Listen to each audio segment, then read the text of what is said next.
umupira urakomeje hariya uwo akaba ari Ndayisaba Hamidu kwa Michel Ndahinduka cenga hariya birakomeye mu izamu hariya ishoti igitego cya mbere cya Ndahinduka Michel ukoza akazi gakomeye cyane ahita aboneza mu izamu amaze gucenga nta kindi yakoze uretse gutera mu izamu kiba kiranyoye cya AS Kigali.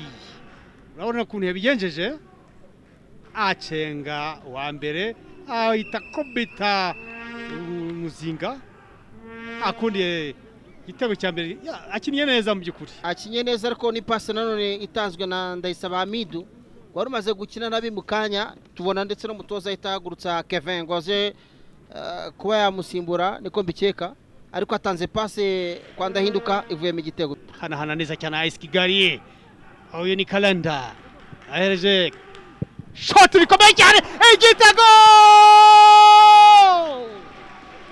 cyiza cyane urabona ko ayisaguruka Alonzo Pablo akaba ayisaguruka celebra kila gitego.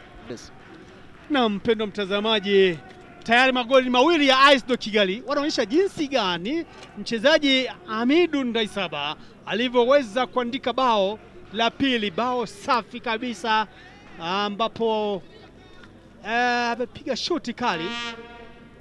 Haya Kwada na umimina kwa gulata ya kushoto, piga ovyo ovyo Evode. Bado wanaonana. Naoneka vizuri. Goli la tatu la Evode. Cross iliyopigwa na Fuadi, mpira ukarudishwa katikati.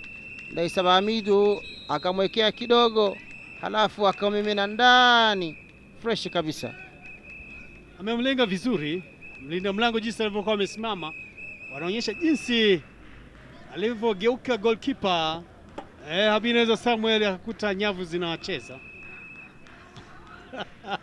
Hawaamini. Subiza neza mpira hagati. Chizi zamu ryabo AS Kigali. Ubona ko muri minota rwose bari barashakisha igitego. Karim Pasia birakomeye igitego finally arakibonye umusore Jean Paul washakishije igitego kuva kare rwose uba akaba kibonye w'imbabazi. Urebye uburyo bagiye bakina, uburyo centre itanzwe ku ruhande yari centre yari bien soigné, none nawe agenda ukurikira neza areba uko umunyezamu ahagaze ahita atanga mu rushundura.